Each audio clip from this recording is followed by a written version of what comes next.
ਦੂਜਾ ਕਾਰਨ ਬਣਿਆ ਕਿ ਕੈਪਟਨ ਅਮਰਿੰਦਰ ਸਿੰਘ ਮੁੱਖ ਮੰਤਰੀ ਆਪਣੇ ਪਹਿਲਾਂ ਜਦੋਂ ਸੀ ਨਾ 7 ਦੀ ਗਵਰਨਮੈਂਟ ਬਾਈ, ਮੈਂ ਪਿੱਛੇ ਮਾੜਾ ਜਿਹਾ ਲੈ ਜਾ, ਉਦੋਂ ਟੌੜਾ ਬਾਦਲ ਸਾਹਿਬ ਦੀ ਜਿਹੜੀ 2007 ਚ ਆ ਕੇ ਦੁਆਰਾ ਇਕੱਠੇ ਵੀ ਹੋ ਗਏ ਤੇ ਕੈਪਟਨ ਅਮਰਿੰਦਰ ਸਿੰਘ 7 ਦੇ ਵਿੱਚ ਬਹੁਤ ਓਵਰ ਕੌਨਫੀਡੈਂਸ ਹੋ ਗਏ। 12 ਚ ਸੌਰੀ ਮੈਂ ਪਾਸ ਆ ਗਿਆ, ਇਹਨਾਂ ਦੀ ਟੀਮ ਨੇ ਮਿਹਨਤ ਕੀਤੀ, ਕੈਪਟਨ ਅਮਰਿੰਦਰ ਸਿੰਘ 2012 ਚ ਬਹੁਤ ਓਵਰ ਕੌਨਫੀਡੈਂਸ ਹੋ ਗਏ ਸੀ ਜੀ, ਜਿਹਦੇ ਕਰਕੇ ਇਹਦੇ ਵਿੱਚੋਂ ਸਰਕਾਰ 12 ਵਾਲੀ ਦੁਬਾਰਾ ਨਿਕਲਿਆ। ਬਿਲਕੁਲ ਠੀਕ ਹੈ। 12 ਚ ਇਹਨਾਂ ਨੇ 9 ਦੇ ਵਿੱਚ ਡਿਪਟੀ ਸੀਐਮ ਬਣ ਗਏ, ਮੈਨੂੰ ਇਹਨਾਂ ਨੇ ਆਪਦਾ ਪੋਲੀਟੀਕਲ ਸੈਕਟਰੀ ਲਾ ਲਿਆ, ਫਿਰ ਪੋਲੀਟੀਕਲ ਐਡਵਾਈਜ਼ਰ ਕਰ ਲਿਆ ਮੈਨੂੰ ਇਹਨਾਂ ਨੇ।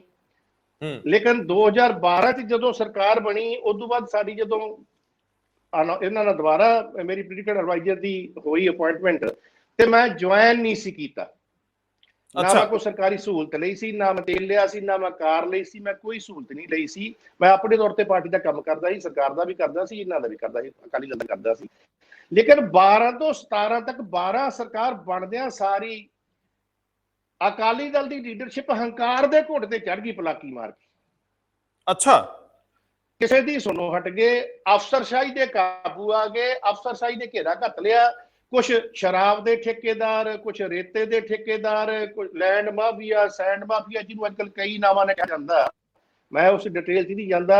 ਸਲਾਹਕਾਰ ਉਹ ਲੋਕ ਹੋ ਗਏ ਜਿਨ੍ਹਾਂ ਦਾ ਨਾਂ ਰਾਜਨੀਤੀ ਸਬਜੈਕਟ ਸੀ, ਨਾ ਟੇਸਟ ਰਾਜਨੀਤੀ ਹੈ। ਫਿਰ ਇੱਥੇ ਤੁਹਾਡੇ ਅੰਮ੍ਰਿਤਸਰ ਖਰੂਦ ਇੰਨਾ ਪਾਇਆ ਵਿਕਰਮ ਸਿੰਘ ਮਜੀਠੀਆ ਦੀ ਟੀਮ ਨੇ ਕਿ ਇੱਥੇ ਇੱਕ ਥਾਣੇਦਾਰ ਆਪਦੀ ਧੀ ਦੀ ਇੱਜ਼ਤ ਬਚਾਉਣ ਲੱਗਿਆ, ਉਹਨੂੰ ਮਾਰ ਦਿੱਤਾ ਗਿਆ। ਕਿਤੇ ਕਿਸੇ ਦੀ ਪੱਗ ਲਾਤੀ, ਭਲੇ ਮਾਨਸਾਂ ਦੀ ਉਹ ਕਰਤੀ ਜੋ ਕਰਤੀ ਜਾਣੀ, ਫਿਰ ਉਹ ਬ੍ਰਿਗੇਡ ਉਹ ਹਾਵੀ ਹੋ ਗਿਆ। ਜਿਹੜਾ ਬਿਜ਼ਨਸਮੈਨ ਸੀਗਾ ਉਹ ਅੰਦਰੋਂ ਜਿਹੜਾ ਬੈਂਗਣੀ ਰੰਗ ਥੱਲੇ ਨੀਲੀ ਤੋਂ ਬੈਂਗਣੀ ਉਗੜਿਆ ਆ ਜੀ। ਮੈਂ ਇਹ ਗੱਲ ਵੀ ਸਪਸ਼ਟ ਕਰ ਦਿੰਦਾ ਕਿ 12 ਤੋਂ 17 ਤੱਕ ਜਾਂ 7 ਤੋਂ 12 ਤੱਕ ਵੀ ਕਿਸੇ ਅਕਾਲੀ ਜਿਹੜੇ ਟਕਸਾਲੀ ਅਕਾਲੀ ਆ ਉਹਨਾਂ ਦਾ ਕਦੇ ਨਹੀਂ ਆਇਆ। ਜਿਹੜੇ ਪਿਉਂਦ ਕੀਤੇ ਅਕਾਲੀ ਲਿਆਂਦੇ, ਕਾਂਗਰਸ ਲਿਆ ਕੇ ਬਾੜੇ ਜਾਂ ਨਵਾਂ ਬ੍ਰਿਗੇਡ ਭਰਤੀ ਕੀਤਾ ਲਾਂਭੇ, ਸਾਰੇ ਉਹਨਾਂ ਦੇ ਆਏ ਜੀ। ਗਵਰਨਮੈਂਟ ਬਦਨਾਮ ਹੁੰਦੀ ਤੁਰੀ ਗਈ, ਬਦਨਾਮ ਹੁੰਦੀ ਤੁਰੀ ਗਈ, ਕਿਸੇ ਦੀ ਸੁਣਦੇ ਨਹੀਂ ਸੀਗੀ। ਲੇਕਿਨ ਇਹ ਰਾਜੇ ਜਿਹੜੇ ਆ ਜੋ ਮਰਜੀ ਹੰਕਾਰ 'ਚ ਕਹੀ ਜਾਣ ਵੀ ਸਾਡਾ ਸਾਰਾ ਕੁਝ ਸਾਡੇ ਕੰਟਰੋਲ 'ਚ ਆ, ਜਿਹਦੇ ਕੰਟਰੋਲ 'ਚ ਆ ਉਹ ਵੀ ਉੱਪਰ ਬੈਠਾ ਦੇਖਦਾ। ਕੁਦਰਤ ਆਪਣਾ ਫੈਸਲਾ, ਜਿਹੜਾ ਆਪਣਾ ਰਸਤਾ, ਉਹ ਲੀਡਰਾਂ ਦੇ ਮੁਤਾਬਕ ਤੈਅ ਨਹੀਂ ਕਰਦੀ। ਘਟਨਾ ਕੋਈ ਘਟੀ ਇੱਥੇ ਗੁਰੂ ਮਹਾਰਾਜ ਦੀ, ਜਿੱਥੇ ਤੁਸੀਂ ਕਹਿੰਦੇ ਨਵਜੋਤ ਹੋਰੀ ਅੱਜ ਗਏ ਆ, ਉੱਥੋਂ ਗੁਰੂ ਮਹਾਰਾਜ ਦੀ ਪਵਿੱਤਰ ਪਾਵਨ ਬੀੜ ਚੋਰੀ ਹੋ ਗਈ ਜੀ। ਕਿੰਨਾ ਚਿਰ ਚੋਰੀ ਹੋਈ ਰਹੀ, ਕਿਸੇ ਨੇ ਨਹੀਂ ਲੱਭਿਆ, ਸਰਕਾਰ ਸੀ। ਫਿਰ ਸਰਸੇ ਵਾਲੇ ਦੀ ਫਿਲਮ ਬਣ ਗਈ, ਉਹ ਲੱਗਣ ਸੰਗਤਾਂ ਦਾ ਰੋਹ ਸੀ, ਲੱਗਣ ਨਾ ਦਿੱਤਾ।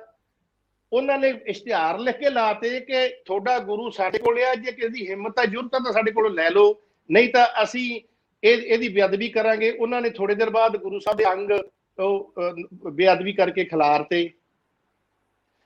ਸਰਸੇ ਸਾਹਿਬ ਦੀ ਪਹਿਲਾਂ ਪਾਬੰਦੀ ਲਾਈ ਸੰਗਤਾਂ ਦੇ ਦਬਾਅ ਥੱਲੇ, ਫਿਰ ਵਾਪਸ ਲਈ, ਸਾਧਨਾ ਸਮਝੌਤਾ ਕੀਤਾ, ਬਿਨਾਂ ਮੰਗਿਆ ਮਾਫੀ ਦਿੱਤੀ।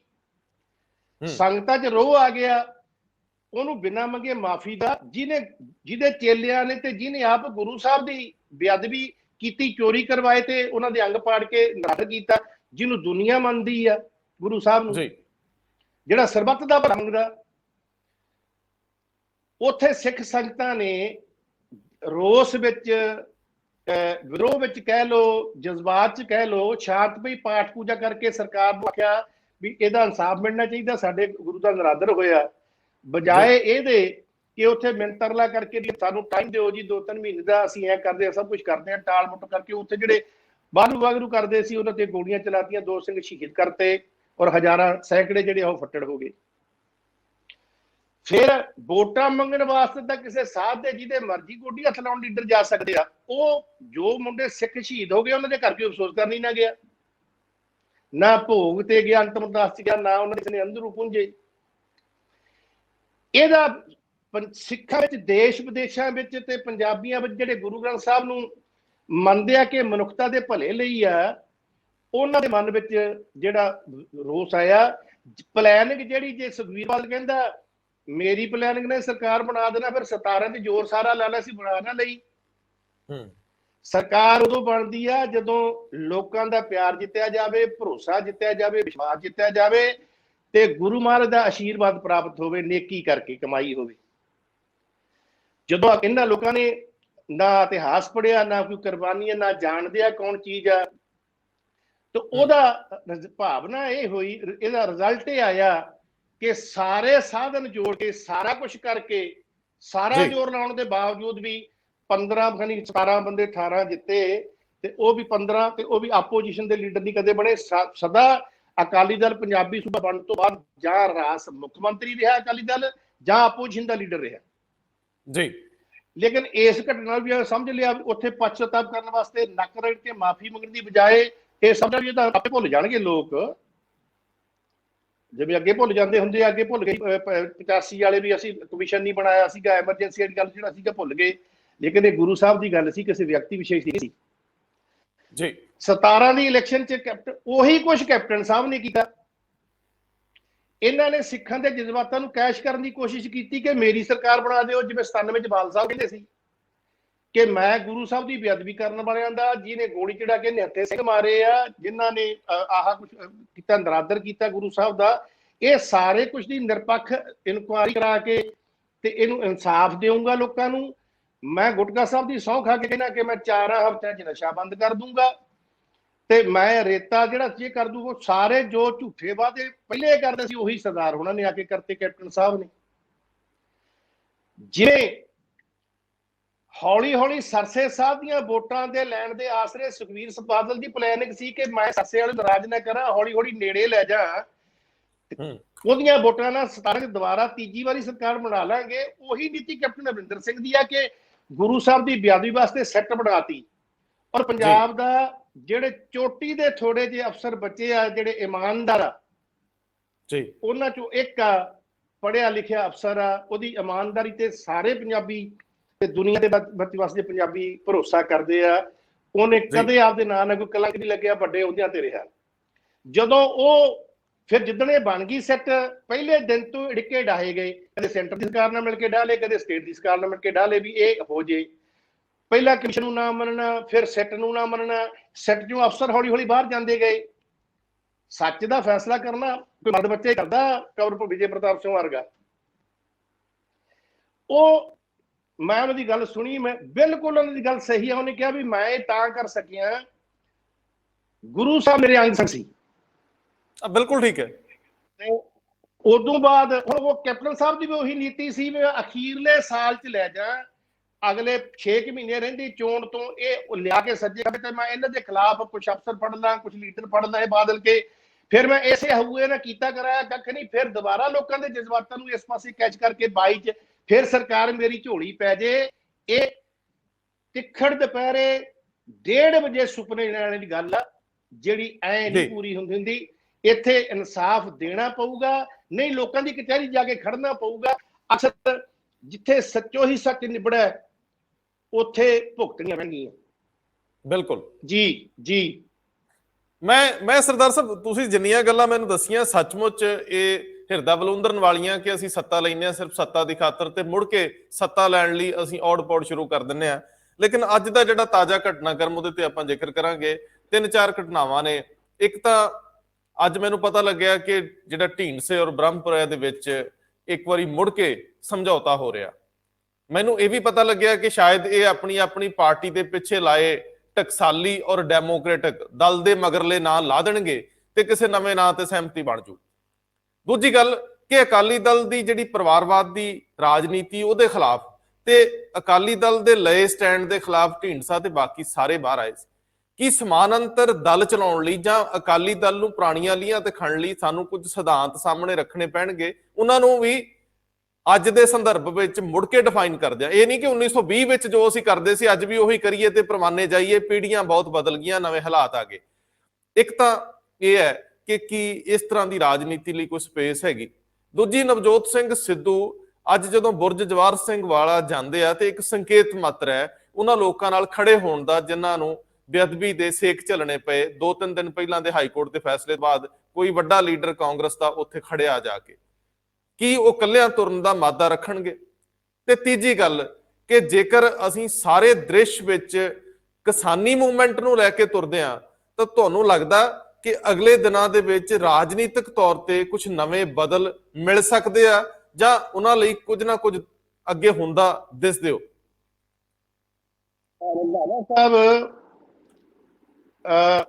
ਮੈਂ ਅੱਗੇ ਵੀ ਕਿਸੇ ਸ਼ਾਇਦ ਚੈਨਲ ਤੇ ਜ਼ਿਕਰ ਕੀਤਾ ਸੀ ਇਸ ਗੱਲ ਦਾ ਕਿ ਸਰਦਾਰ ਪ੍ਰਕਾਸ਼ ਸਿੰਘ ਬਾਦਲ ਨਿਰੰਤਰ ਇਸ ਕਰਕੇ ਰਾਜ ਸੱਤਾ ਤੇ ਕਾਬਜ ਹੁੰਦੇ ਗਏ ਜੀ ਕਿ ਉਹਨਾਂ ਦਾ ਵਿਰੋਧ ਕਰਨ ਵਾਲਿਆਂ ਨੇ ਉਹਦਾ ਸਿਰਫ ਵਿਰੋਧ ਕੀਤਾ, ਉਹਦਾ ਬਦਲ ਨਹੀਂ ਲੋਕਾਂ ਦੇ ਸਾਹਮਣੇ ਪੇਸ਼ ਕੀਤਾ। ਜਦੋਂ ਤੁਸੀਂ ਕਹਿੰਦੇ ਹੋ ਕਿਸੇ ਨੂੰ ਕਿ ਇਹਨੇ ਆਹ ਕੰਮ ਮਾੜਾ ਕੀਤਾ, ਗਲਤ ਕੀਤਾ, ਅਸੀਂ ਇਹਦੇ ਸਾਡਾ ਪ੍ਰੋਗਰਾਮ ਅਸੀਂ ਆਇਆ ਕਰ ਚੱਲਾਂਗੇ। ਮੇਰੇ ਸਤਿਕਾਰਯੋਗ ਆ ਸਾਰੇ ਹੀ, ਲੇਕਿਨ ਤੁਸੀਂ ਸਵਾਲ ਇਹੋ ਜਿਹਾ ਕੀਤਾ, ਮੈਂ ਸੱਚੀ ਗੱਲ ਕਹਿਣ ਨੂੰ ਰਹਿ ਨਹੀਂ ਸਕਦਾ ਹੁੰਦਾ।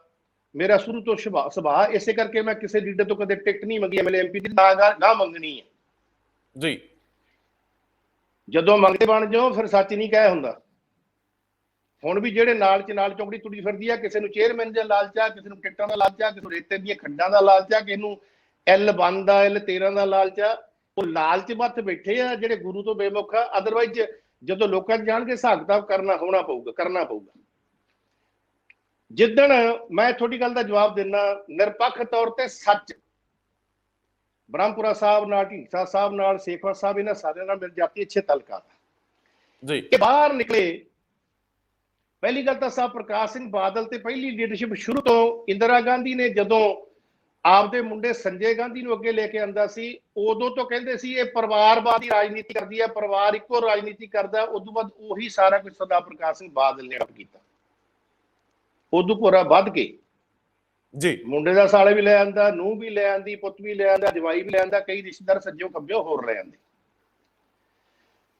ਬ੍ਰਹਮਪੁਰਾ ਤੇ ਢੀਂਡਸਾ ਸਾਹਿਬ ਜਿੱਦਣ ਅੱਡ ਹੋਏ, ਚਾਹੇ ਗੁਰੂ ਸਾਹਿਬ ਦੀ ਗੱਲ ਕਹੀ, ਚਾਹੇ ਦੂਜੀ ਮਤਭੇਦ ਕਿਸੇ ਕਿਸਮ ਦੇ ਕਹੇ ਕਿ ਸੁਣਵਾਈ ਨਹੀਂ ਹੁੰਦੀ। ਲੀਡਰਸ਼ਿਪ ਜਿਹੜੀ ਹੈਗੀ ਆ ਉਹ ਡਿਕਟੇਟਰ ਨਾ ਅੰਦਾਜ਼ 'ਚ ਆ। ਸਾਨੂੰ ਸੁਖਬੀਰ ਦੀ ਲੀਡਰਸ਼ਿਪ ਪਸੰਦ ਨਹੀਂ। ਇਹ ਇੱਕ ਕੰਪਨੀ ਵਾਂਗੂ ਪਾਰਟੀ ਚਲਾਉਂਦੇ ਆ।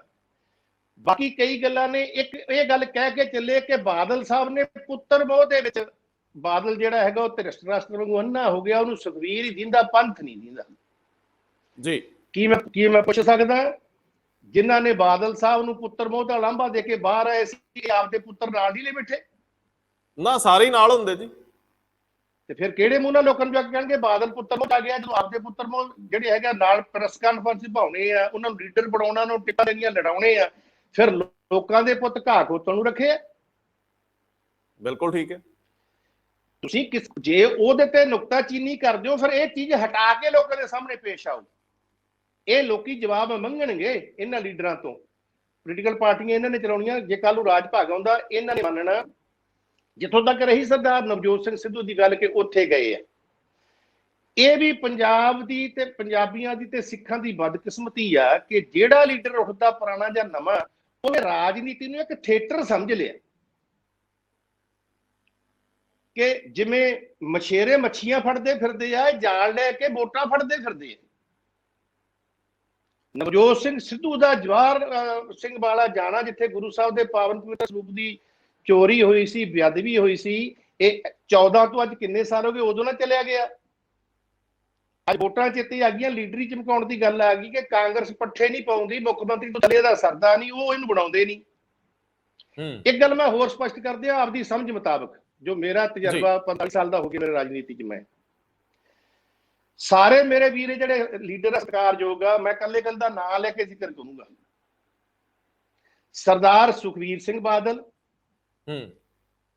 ਸਰਦਾਰ ਢੀਂਡਸਾ ਸਾਹਿਬ, ਸਰਦਾਰ ਪਰਮਿੰਦਰ ਸਿੰਘ ਢੀਂਡਸਾ, ਬ੍ਰਹਮਪੁਰਾ ਸਾਹਿਬ, ਖਹਿਰਾ ਸਾਹਿਬ, ਬੈਂਸ ਸਾਹਿਬ, ਗਾਂਧੀ ਸਾਹਿਬ, ਨਵਜੋਤ ਸਿੱਧੂ ਸਾਹਿਬ, ਜਾਂ ਹੋਰ ਕੋਈ ਇਸ ਲੈਵਲ ਦੇ ਸਾਹਿਬ ਹੈਗੇ ਆ। ਇੱਕ ਗੱਲ ਸਪਸ਼ਟ ਆ, ਇਹ ਕਿਸੇ ਦੀ ਕਮਾਂਡ ਥੱਲੇ, ਸੈਕੰਡ ਕਮਾਂਡ ਤਾਂ ਬਹੁਤ ਵਧੀਆ ਕੰਮ ਕਰ ਸਕਦੇ ਆ, ਲੀਡਰ ਬਣ ਕੇ ਲੀਡ ਨਹੀਂ ਕਰ ਸਕਦੇ। ਬਿਹਤਰੀਨ ਗੱਲ ਕੀਤੀ। ਲੀਡਰ ਬਣਨ ਵਿੱਚ ਲੀਡਰ ਵਾਲੀਆਂ ਕੁਆਲਿਟੀਆਂ ਪੈਦਾ ਕਰਦੀਆਂ, ਉਹ ਸਭ ਤੋਂ ਪਹਿਲਾਂ ਤਾਂ ਪਰਮੇਸ਼ਰ ਬਖਸ਼ਦਾ, ਫਿਰ ਮਾਂ-ਬਾਪ ਦੇ ਭੁੱਖੋਂ ਲੈ ਕੇ ਆਉਂਦੇ ਆ, ਸਮਾਜ ਬਖਸ਼ਦਾ, ਫਿਰ ਥੋੜਾ ਵਾਤਾਵਰਨ, ਰਹਿਣ ਸਹਿਣ, ਬੋਲ ਚਾਲ, ਢਾਲ, ਇਹ ਜਿਹੜਾ ਹੁੰਦਾ ਕਿ ਲੋਕੀ ਉਹਨੂੰ ਪ੍ਰਵਾਨ ਕਰਦੇ ਹੋਣ। ਲੀਡਰਾਂ ਦੀ ਅੱਜ ਭਾਸ਼ਾ, ਨਾ ਤਾਂ ਲੋਕੀ ਭਾਸ਼ਾ ਨੂੰ ਪ੍ਰਵਾਨ ਕਰਦੇ ਆ, ਨਾ ਚਿਹਰੇ ਮੋਹਰੇ ਨੂੰ ਪ੍ਰਵਾਨ ਕਰਦੇ ਆ। ਲੋਕਾਂ ਦਾ ਭਰੋਸਾ ਹੀ ਉੱਠ ਗਿਆ। ਸਾਰੇ ਲੀਡਰਾਂ ਨੇ ਆਪਦੇ ਜਿਹੜੀ ਆਪਣੀ ਕ੍ਰੈਡੀਬਿਲਿਟੀ ਆ ਉਹ ਖਤਮ ਕਰ ਲਈ। ਲੋਕਾਂ ਦਾ ਭਰੋਸਾ ਨਹੀਂ ਰਿਹਾ। ਵੋਟਾਂ ਆਉਣਗੀਆਂ, ਅੱਜ ਦੀ ਤਰੀਕ 'ਚ ਕੋਈ ਕਲੈਰਿਟੀ ਨਹੀਂ ਹੈ। ਅਕਸਰ ਲੋਕਾਂ ਨੇ ਵੋਟਾਂ ਪਾ ਦੇਣੀਆਂ ਹੁੰਦੀਆਂ। ਹਲੇ ਕਿਸਾਨ ਮੋਰਚਾ ਚੱਲਦਾ, ਉਹਦੇ ਰਿਜ਼ਲਟ ਕੀ ਆਉਂਦੇ ਆ, ਉਹਦੀ ਪੰਜਾਬ ਦੀ ਰਾਜਨੀਤੀ ਤੇ ਕੀ ਅਸਰ ਆਉਂਦਾ, ਇਸ ਤਰ੍ਹਾਂ ਜਿਹੜਾ ਹੈਗਾ ਆਉਣ ਵਾਲਾ ਸਮਾਂ ਦੱਸੂਗਾ ਕਿ ਰਾਜਨੀਤੀ ਕਿਸ ਪਾਸੇ ਨੂੰ ਕਰਵਟ ਲੈਂਦੀ ਹੈ। ਬ੍ਰਹਮਪੁਰਾ ਸਾਹਿਬ ਦਾ, ਢੀਂਡਸਾ ਸਾਹਿਬ ਦਾ ਜੇ ਸਮਝੌਤਾ ਹੁੰਦਾ, ਮੈਂ ਤਾਂ ਉਹਨੂੰ ਚੰਗਿਆ ਸ਼ਕਰ ਕਹਿੰਦਾ, ਸ਼ੁਭ ਕਾਮਨਾ ਉਹਨਾਂ ਨੂੰ ਰਲ ਕੇ ਕੋਈ ਕੰਮ ਕਰਨ। ਜਦੋਂ ਇਹ ਛੱਡ ਕੇ ਸਾਰੇ ਇਕੱਠੇ ਆਏ ਸੀ, ਅੱਡ ਅੱਡ ਬਣਾਉਣੇ ਨਹੀਂ ਚਾਹੀਦੇ ਸੀ, ਪਹਿਲਾਂ ਇਕੱਠਾ ਬਣਾਉਣਾ ਚਾਹੀਦਾ ਸੀ। ਇਹਦਾ ਮਤਲਬ ਅੰਦਰ ਈਗੋ ਹੈਗੀ ਕਿਤੇ ਨਾ ਕਿਤੇ, ਹਉਮੈ ਹੈਗੀ। ਦੋ ਕਿਸਮ ਨਾਲ ਦੇਖੋ ਲੀਡਰਸ਼ਿਪ ਚੱਲਦੀ ਆ। ਜਾਂ ਤਾਂ ਲੀਡਰ ਆਪਣਾ ਤਿਆਗ ਕਰ ਦੇਵੇ ਵੀ ਮੈਂ ਤਾਂ ਜੀ ਸਲਾਹਕਾਰ ਬਣ ਕੇ ਕੰਮ ਕਰੂੰਗਾ, ਮੈਂ ਤੇ ਮੇਰਾ ਪਰਿਵਾਰ ਵਿੱਚ ਨਹੀਂ ਆਊਗਾ। ਜਾਂ ਫਿਰ ਲੀਡਰ ਇਹ ਜਿਹਾ ਮਹਾਰਾਜਾ ਰਣਜੀਤ ਸਿੰਘ ਵਾਂਗੂ ਤਾਕਤਵਰ ਹੋਵੇ ਵੀ ਮਿਸਲਾਂ ਸਿੱਧੀਆਂ ਕਰ ਲਵੇ, ਜਾਂ ਨਰਿੰਦਰ ਮੋਦੀ ਵਰਗਾ ਹੋਵੇ ਵੀ ਅਡਵਾਨੀ ਜੋਸ਼ੀ ਉਹਨਾਂ ਨੂੰ ਜਿਹੜਾ ਹੈਗਾ ਉਹ ਮਾਰਗਦਰਸ਼ਨ ਚ ਬਹਾ ਦੇਵੇ ਧੱਕੇ ਨਾਲ ਵੀ ਤੁਸੀਂ ਉੱਥੇ ਬਹਿ ਜਾਓ, ਤੁਹਾਨੂੰ ਦੱਸਿਆ ਕਰਾਂਗੇ ਵੀ 100 ਐ ਚੱਕੀ ਦੀ ਹੁੰਦੀ ਹੈ। ਇਹ ਦੋਵੇਂ ਗੱਲਾਂ ਲੀਡਰਾਂ 'ਚ ਹੈ ਨਹੀਂ। ਨਾ ਤਾਂ ਕੋਈ ਲੀਡਰ ਇੰਨੀ ਯੁਰਤ ਵਾਲਾ ਕਿ ਦੂਜਿਆਂ ਨੂੰ ਪਾਸੇ ਕਰ ਦੇਵੇ ਛੱਪੜ ਦੇ ਬੂਰ ਵਾਂਗੂ, ਤੇ ਨਾ ਕੋਈ ਲੀਡਰ ਤਿਆਗ ਕਰ ਸਕਦਾ। ਸਭ ਦੀ ਵੋਟਾਂ ਤੇ ਅੱਖ ਹੈ। ਸੱਚ ਇਹ ਹੈ, ਮੈਨੂੰ ਮਾਫ ਕਰਨਗੇ ਸਾਰੇ ਮੇਰੇ ਚੰਗੇ ਤਾਲੁਕਾਤ ਆ, ਲੇਕਿਨ ਜੋ ਤੁਸੀਂ ਸਵਾਲ ਹੋ ਜਾ ਕੀਤਾ ਫਿਰ ਮੇਰੇ ਤੋਂ ਝੂਠ ਨਹੀਂ ਬੋਲਿਆ ਜਾਂਦਾ। ਆਖਰੀ ਸਵਾਲ ਹੈ, ਲੇਕਿਨ ਦਿਲਚਸਪ ਸਵਾਲ ਹੈ ਤੇ ਤੁਹਾਡੇ ਨਾਲ ਜੁੜਿਆ, ਤੇ ਮੈਨੂੰ ਪੂਰੀ ਉਮੀਦ ਹੈ ਕਿ ਇਮਾਨਦਾਰ ਰਹੋਗੇ। ਮੈਨੂੰ ਇਹ ਦੱਸੋ ਕਿ ਜਿੰਨੇ ਵੀ ਲੀਡਰ ਸਾਡੇ ਸਮਿਆਂ 'ਚ ਸਾਹਮਣੇ ਦਿਸਦੇ ਆ, ਕੈਪਟਨ ਅਮਰਿੰਦਰ ਸਿੰਘ ਤੇ ਸੁਖਬੀਰ ਸਿੰਘ ਬਾਦਲ ਦੋ ਸੱਤਾ ਦੇ ਤਾਂ ਠਾਂ 'ਚ ਨੇ, ਤੇ ਬਾਕੀ ਚਲੋ ਸੱਤਾ ਦੀ ਉਸ ਲਾਈਨ ਦੇ ਵਿੱਚ ਪਿਛਲੇ ਬੰਨੇ ਨੇ। ਮੈਨੂੰ ਇਹ ਦੱਸੋ, ਸੁਖਬੀਰ ਦੇ ਨੇੜੇ ਤੁਸੀਂ ਰਹੇ ਹੋ ਤੇ ਕੈਪਟਨ ਅਮਰਿੰਦਰ ਸਿੰਘ ਨੂੰ ਤੁਸੀਂ ਦੇਖ ਰਹੇ ਹੋ, ਚਲੋ ਮੈਂ ਨਿੱਜੀ ਅਨੁਭਵ ਹੀ ਤੁਹਾਡਾ ਲਵਾਂਗਾ ਸੁਖਬੀਰ ਵਾਲਾ, ਕਿ ਇਹ ਜਿਸ ਮਾਹੌਲ 'ਚ ਰਹਿੰਦੇ ਆ ਉਹਦੇ ਦੁਆਲੇ ਜਿਹੜਾ ਘੇਰਾ ਤੁਸੀਂ ਰੱਖਦੇ ਹੋ, ਉਸ ਘੇਰੇ ਵਿੱਚ ਕੋਈ ਚੰਗੀ ਗੱਲ ਕਹਿੰਦੇ ਤੁਸੀਂ ਉਹਨਾਂ ਦੇ ਕੰਨਾਂ ਤੱਕ ਜਾਣ ਹੀ ਨਹੀਂ ਦਿੰਦੇ। ਜੇ ਗਲਤੀ ਨਾਲ ਚਲੇ ਜਾਏ ਫਿਰ ਤੁਸੀਂ ਉਹਨੂੰ ਕਾਊਂਟਰ ਕਰਨ ਲਈ, ਮੈਂ ਤੁਸੀਂ ਤੋਂ ਤੁਹਾਨੂੰ ਨਿੱਜੀ ਨਹੀਂ ਲੈ ਰਿਹਾ, ਜਿੰਨੇ ਘੇਰੇ 'ਚ ਹੁੰਦੇ ਆ, ਫਿਰ ਉਹਨੂੰ ਕਾਊਂਟਰ ਕਰਨ ਲਈ ਤੁਸੀਂ ਉਸ ਬੰਦੇ ਦਾ ਚੀਰਹਰ ਨਹੀਂ ਕਰ ਦਿੰਦੇ ਹੋ ਕਿ ਜਿਹੜਾ ਤੈਨੂੰ ਸਲਾਹ ਦੇਣ ਆਇਆ ਸੀ, ਇਹਨੇ ਤੇ ਫਲਾਣੇ ਵੇਲੇ ਆਹ ਕਿਹਾ ਸੀ, ਇਹ ਬੜਾ ਘਟੀਆ ਬੰਦਾ, ਇਹ ਤੋਂ ਮਾੜਾ ਕੋਈ ਨਹੀਂ। ਸੋ ਜਿਹੜੇ ਲੀਡਰ ਨੇ ਇਹ ਕੰਨਾਂ ਦੇ ਕੱਚੇ ਨੇ, ਇਹਨਾਂ ਦੇ ਆਲੇ ਦੁਆਲੇ ਦੇ ਘੇਰੇ ਨੇ ਇਹਨਾਂ ਨੂੰ ਉਹੀ ਦੇਖਣ ਲਾ ਛੱਡਿਆ ਜਿਹੜਾ ਉਹ ਦਿਖਾਉਣਾ ਚਾਹੁੰਦੇ ਆ, ਔਰ ਇਹ ਸੱਚੀਓ ਇਹ ਖੂਹ ਦੇ ਡੱਡੂ ਨੇ। ਮੈਂ ਮਾਫੀ ਮੰਗ ਕੇ ਇਹ ਗੱਲ ਕਹਿਣਾ। ਦੇਖੋ, ਮੇਰਾ ਸਾਰੀ ਜ਼ਿੰਦਗੀ ਦਾ ਇਹ ਅਸੂਲ ਰਿਹਾ ਕਿ ਮੈਂ ਕਦੇ ਵੀ ਕਿਸੇ, ਚਾਹੇ ਉਹ ਪਾਰਟੀ ਦਾ ਲੀਡਰ ਹੋਵੇ ਜਿਹਦੇ 'ਚ ਮੈਂ ਰਿਹਾ ਹੋਵਾਂ ਕਦੇ, ਜਾਂ ਉਹ ਵਿਰੋਧੀ ਲੀਡਰ ਹੋਵੇ, ਮੈਂ ਕਦੇ ਕਿਸੇ ਤੇ ਨਿੱਜੀ ਕਿੰਤੂ ਪਰੰਤੂ ਨਹੀਂ ਕੀਤਾ ਜੀ। ਇਹਨੂੰ ਤੁਸੀਂ ਮੇਰੀ ਚੰਗਿਆਈ ਗਿਣ ਲਓ, ਬੁਰਾਈ ਗਿਣ ਲਓ, ਤੇ ਮੇਰਾ ਅੱਗੇ ਵੀ ਸਵਾਲ ਮੈਂ ਕਰ ਨਹੀਂ ਸਕਦਾ। ਸਿਆਸੀ ਲੋਕਾਂ ਨੂੰ ਸਿਆਸਤ ਤੇ ਉਹਨਾਂ ਦੀਆਂ ਪਾਲਿਸੀਆਂ ਤੇ ਕੰਟਰਡਿਕਟ ਕਰਨਾ ਚਾਹੀਦਾ। ਇਹ ਜਿਵੇਂ ਮੈਂ ਪਹਿਲਾਂ ਕਿਹਾ ਜੀ ਕਿ ਭਰਮ ਪਾਲ ਬੈਠੇ ਲੀਡਰ ਦੋਵਾਂ ਪਾਰਟੀਆਂ ਵਿੱਚ ਹੀ, ਜਿਹੜਾ ਕੋਈ ਲੀਡਰ ਇਹਨਾਂ ਦੋਵਾਂ ਲੀਡਰਾਂ ਨੂੰ ਪੰਜਾਬ ਦੇ ਭਲੇ ਦੀ ਚੰਗੀ, ਸਹੀ ਤੇ ਨੇਕ ਸਲਾਹ ਦੇਊਗਾ, ਜਾਂ ਇਹ ਕਹੂਗਾ ਕਿ ਤੁਸੀਂ ਗਲਤ ਕਰ ਰਹੇ ਹੋ, ਉਹਨੂੰ ਜਾਂ ਤਾਂ ਟਾਈਟ ਹੀ ਇੰਨਾ ਕਰ ਦਿੱਤਾ ਜਾਊਗਾ ਕਿ ਉਹ ਸ਼ਰਮ ਦਾ ਮਾਰਾ ਜਾਂ ਜਲੀਲ ਹੋਣ ਦਾ ਮਾਰਾ ਪਾਰਟੀ ਛੱਡ ਕੇ ਚਲਿਆ ਜਾਊਗਾ, ਜਾਂ ਉਹਨੂੰ ਕੱਢ ਦਿੱਤਾ ਜਾਊਗਾ। ਪੰਜਾਬੀ ਦੀ ਕਹਾਵਤ ਆ ਕਿ ਪੁਲਿਸ ਨੂੰ ਟਾਊਟ ਤੇ ਲੀਡਰ ਨੂੰ ਚਾਪਲੂਸ ਤੇ ਚੁਗਲ ਪੁੱਤ ਨੂੰ ਵੱਧ ਪਿਆਰੇ ਹੁੰਦੇ ਆ ਜੀ। ਇਹ ਰਾਜਿਆਂ ਮਹਾਰਾਜ ਵਿੱਚ ਚੱਲੀ ਆਉਂਦੀ ਆ। ਹੁਣ ਦੇ ਰਾਜੇ ਵੋਟਾਂ ਨਾਲ ਜਿੱਤਦੇ ਆ, ਪਹਿਲਾਂ ਰਾਜੇ ਜਿਹੜੇ ਕਿ ਮਿਨਿਸਟਰ ਬਣਦੇ ਸੀ। ਇਹ ਕਮਜ਼ੋਰੀਆਂ ਦੋਵਾਂ 'ਚ ਹੀ ਆ। ਹੁਣ ਵਾਲੇ ਮੁੱਖ ਮੰਤਰੀ ਸਾਹਿਬ 'ਚ ਵੀ ਹੈਗੇ ਆ ਸਤਿਕਾਰ, ਸਾਡੇ ਹੈਡ ਨੇ ਚੀਫ ਸਟੇਟ ਦੇ, ਤੇ ਜਿਹੜੇ ਬਣਦੇ ਸੁਪਨੇ ਲੈਂਦੇ ਆ ਉਹਨਾਂ 'ਚ ਵੀ ਇਹੀ ਬਿਮਾਰੀ ਆ। ਜਿਹੜੇ ਰੋਗ ਨਾ ਮਰ ਗਈ ਬੱਕਰੀ, ਉਹੀ ਰੋਗ ਪਠੋਰੇ ਨੂੰ ਜੀ।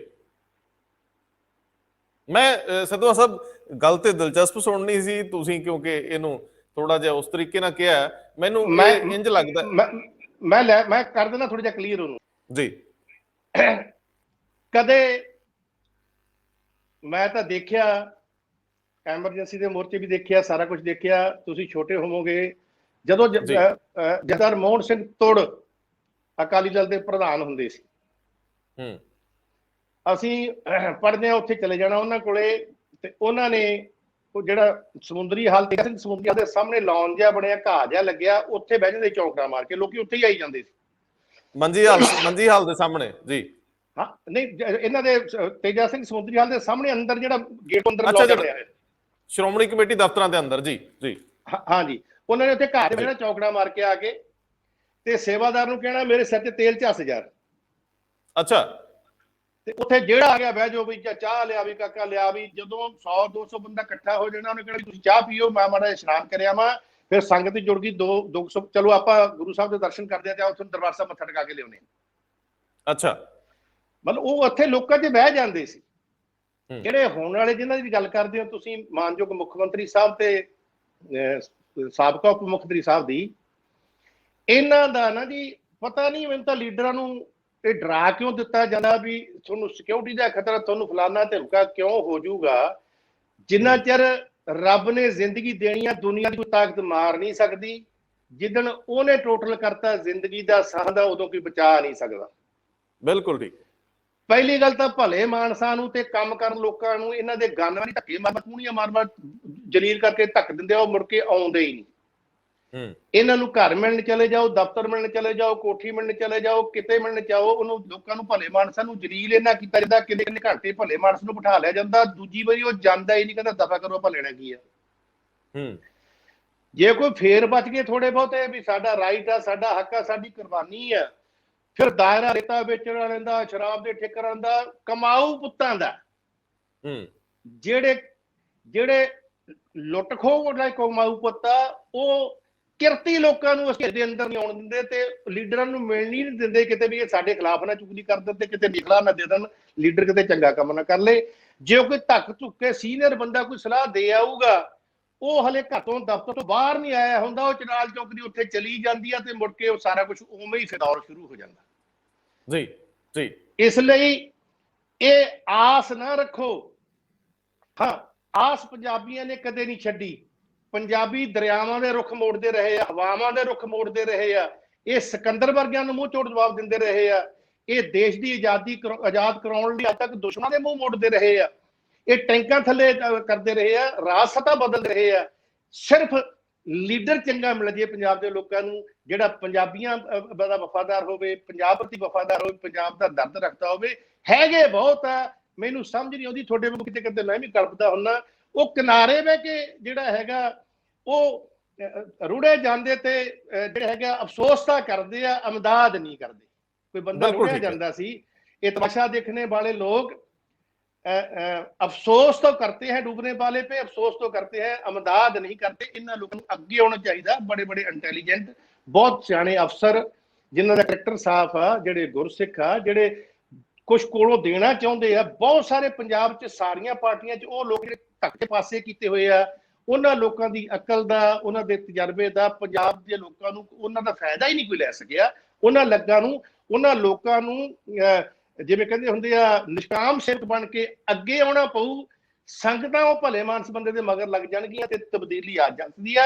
जे तुसीं इसे निजाम च कहोगे भी ये सब कुछ हो जाऊगा, ये तां वोटां लैके राज पार्टियां दा बदलदा, सिस्टम कदर नहीं बदलदा। जिहड़ी पार्टी मर्जी आ, उही लुੱਟ ਖਸੁੱਟ आ, उही लोकां दा जूत पताणा, उही रोजगार मंगण वाले दी जुत्तियां पैंदियां, उही भुख हड़ताल वाले दी करदियां, उही किसानां दा यही कुछ चलदा रहूगा। ये वरतारा ऐ चलदा। लेकिन मैनूं आस आ कि पंजाबियों ने हमेशा ये धारणा रखी है। मैनू उम्मीद है शायद भाई वीर सिंह होरां ने लिखिया सी, कुछ लोग वो हैगे बैठे हले भी, वो भाई वीर सिंह ने लिखिया सी कि जिन्ना बेड़ियां दे चप्पू हथी आप घड़े कद डर डूंगियां पानियां तो।